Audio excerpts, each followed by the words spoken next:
Hey guys, good morning. I had to return back to this topic because it's a big, important talking point with Chelsea at the moment. Again, it's a very serious subject, so no widgets or intro music or anything like that for this morning's video at least. Of course, it's a follow-up on what's been going on with Enzo Fernandez and Chelsea.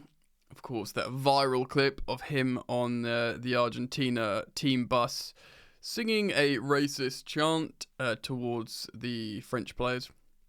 I have reacted to this in isolation and spoke about it like broadly in yesterday evening's video, and spoke about racism, homophobia, discrimination within football. And there's been so much fallout from this going in later into the evening, and indeed throughout the night. We've had confirmation not from Chelsea Football Club, but from journalists and media that Chelsea are conducting an investigation into Enzo Fernandez and this video. We've had Wesley Fofana call him out on his social platforms, both Instagram and Twitter. We've had pretty sure every single French black player unfollow Enzo Fernandez on socials, certainly Instagram. And indeed, we've had an Enzo Fernandez apology. Yeah, so I called this yesterday. I said, first of all, let me gather my thoughts. Let's get into this. Let's wind it back a little bit. It's been unsettling in some ways to see the broad scope of reactions to this. A lot of people think it's just like an overblown reaction, that it's like sort of cancel culture or snowflakes reaction. It's not, and you can tell it's not because of his Chelsea teammates' reaction. It's bad, man. It's bad. It is. It's been insightful for me and other people, I think, to learn how there are big cultural differences. I said yesterday in my video that you often get in South American countries, Argentina, we've had it from Uruguay before as well, certain phrases, terminology towards people of different race that perhaps aren't necessarily meant with malcontent, but are just so sort of ignorant. And I feel as time goes by, there's less, and not that there's never an excuse really, but there's not an excuse to not be educated, because we live in a modern day world of just constant internet where cultures are swapped, people are sort of empathetic and understanding of other people's backgrounds. And I mean, ultimately you need to understand that what you can say, what you're saying, can this is this offensive to people? And why wouldn't you want to just know that, Like, why would you you're just responsible to know what I'm singing on a button. And again, it is important because it's a racist song. There's no other ways going about it. It is. And it's not like he was sort of sitting there bopping his head at the back. He was singing it, smiling, and live streaming himself. It's not acceptable. Now, yet, like I said, I don't think he actively has malcontent to people.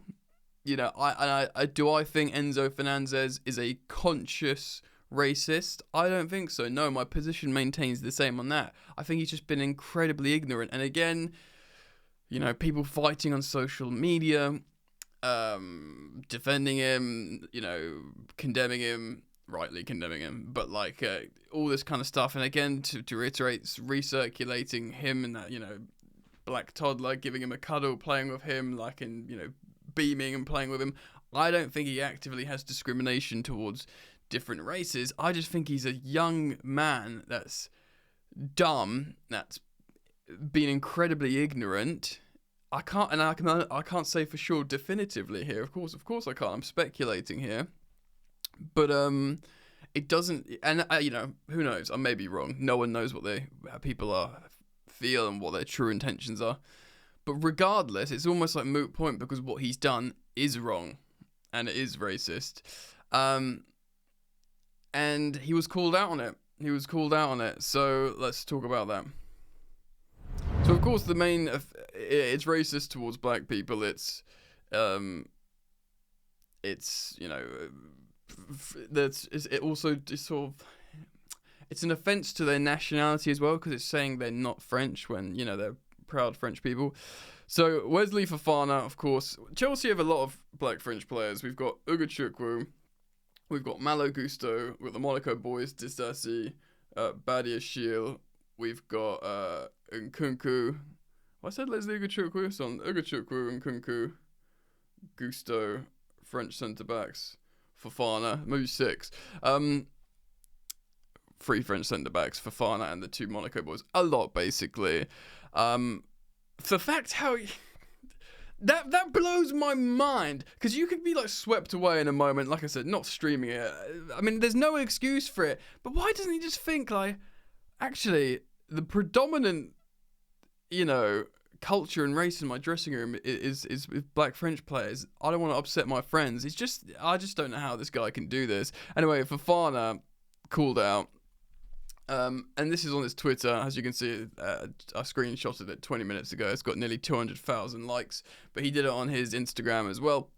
He said, football in 2024, essentially this translates to an uninhibited racism, which is true, because they're all celebrating and happy, uninhibited. Clearly and rightly, he's very, very offended. He did this on both his Instagram and on Twitter. Things on Twitter, they can go viral very, very quickly. And then it was confirmed that Chelsea were doing an investigation into Enzo Fernandez. And then after that, Fofana unfollowed him. I believe, I'm not entirely sure about Nkunku, but certainly the French centre-backs, Fofana, Gusto, I think Ugochukwu, possibly Nkunku, I don't know, I haven't double-checked, but they all unfollowed him on social media, which sounds trivial, but it's a big deal, because it's their way, without necessarily speaking out assertively, which maybe they feel they don't need to, because Wes has done it. It's just someone saying, I don't want to be anything to do with this guy. I don't want anything to do with this guy. Now, it was reported that Chelsea are doing an investigation, rightly. And yesterday I said, look, 2 things need to happen. He needs to do a direct apology to these guys, and then a public apology. Maybe some sort of short-term ban, a fine. Needs to do some education. He needs to learn that this is just absolute bullshit. Do you know what I mean? That you can't do this. And then he can hopefully be used as a marker for other people. I'll say young people, but just people, because people are knobs. Do you know what I mean? That this is offensive and you can't do this. Again, if I went into detail in my video last night about offensive language in football and discrimination and just, don't make people feel crap sort of thing. So do feel free to go watch that. Again, of course, another serious video. And then you had speculation across social media of all kinds of stuff. I saw on social media this idea of contract termination. Look, although it's important to note as well, these owners are very much anti-discrimination. They sort of inherited, that's the sort of the 2 things they would like to have inherited from Roman Abramovich is success and these sort of campaigns for inclusion. The success is yet to come, of course, frustratingly, but they've done lots of work already, for in terms of inclusion, race and religion. They've recently done work with like a Muslim campaign as well, and it's positive, and I think they will continue the anti-Semitism stuff that Abramovich was so passionate about. Yeah, man. So they'll be very, very frustrated and upset with Enzo. I still think they're just these businessmen. They're not gonna rip up an £105 million asset. I mean, will they even legally be allowed to terminate his contract and not pay him? Maybe there's like some real niche stuff in contracts that if you throw the club name and certain disrepute or something, that they have a right to terminate a contract. I don't know if there's like a defamation by proxy sort of thing. We'll see what happens there, but yeah, it's really, really bad. So Enzo issued an apology on his Instagram story, and I've got it here. Here it is. Yeah, I want to apologize sincerely for a video I posted on my Instagram channel during the national team celebrations. The song includes highly offensive language, and there is absolutely no excuse for these words. I stand against discrimination in all forms and apologize for getting caught up in the euphoria of our Copa America celebrations. That video, that moment, those words do not reflect my beliefs or my character. I am truly sorry. First of all, he didn't write that, did he? Like, it's the ultimate sort of PR apology. Like, I read that this morning. I mean, it's very early now, but I read that, like, sort of kind of unmoved. It's just a PR thing, but I didn't know what I expected. Like, maybe a video of him speaking a little bit more honestly, and referencing, I don't know. I mean, it's just words cannot be taken out of context on paper like that, can they? When they're asserted in a statement, sometimes when people say things in video, it's hard to always assert exactly how you're feeling. I know that as a video content creator, but look, this is almost like, this is the PR one, but this is not the important one. The important one is he needs to speak to his teammates who he's offended, and make them believe him. Because this is like I said, this is just a PR exercise. This is yeah, all right, mate, you've done that, you've ticked a box. Like, that could literally just be like, like hands emojis, and we're like saying sorry, and we're like, oh, okay. I know it's like it's more of a complex apology, but really it's so box ticking. Do you know what I mean? It's real just box ticking. That, yeah, I'm not saying I'm against this. I think it's really important that he's written it, but like, I'm not like particularly moved. But yeah, it covers the basis, PR. But for me, it's not about that. It's about people like, I don't know, his teammates truly believing him. Something hopefully good coming from this in terms of people being educated that you can't like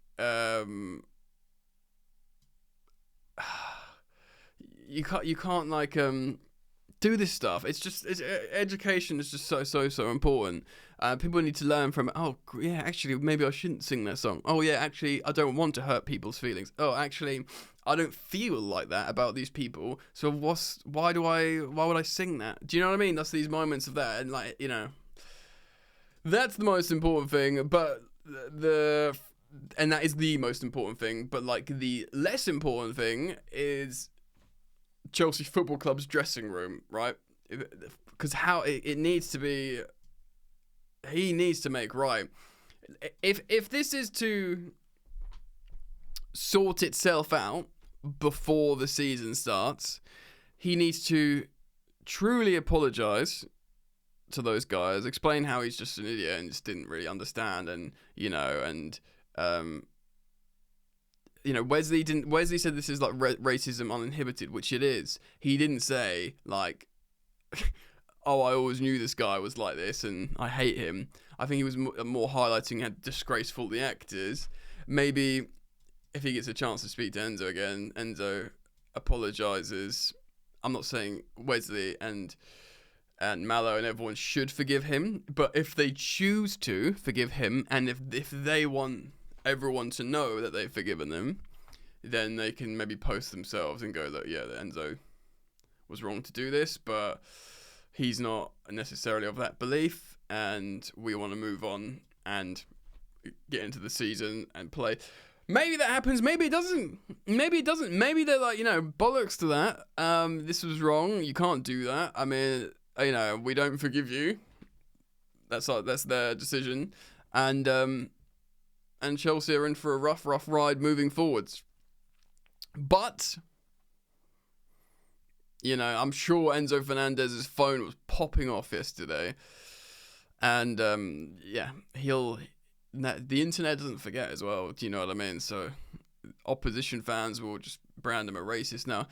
And, look, it's not quite the severity of the Mason Greenwood situation, because that was very, very, very, very, very bad, with the content that came out, and yeah, I mean, that will follow him forever. But and very ignorant song and lack of self-awareness here, and it's up to his teammates to forgive him, and it's up to Chelsea to see what they do in response. Now, I hope this is the last I have to speak of this. I've done 2 videos on it. I think it's a very serious and very important topic to talk about. We'll see what happens. It would be nice to see, Fofana and other players feel a bit better and less hurt about it, and we can start talking about football and transfers and stuff like that, and I can go back to being jovial, happy, but this stuff is serious, and it's not just Enzo and his Chelsea teammates that he's offended. It is institutionalized racism in football, and therefore it's important to talk about. So yes, guys, we'll see what happens. Take care of yourselves and just be nice to each other, innit? Peace.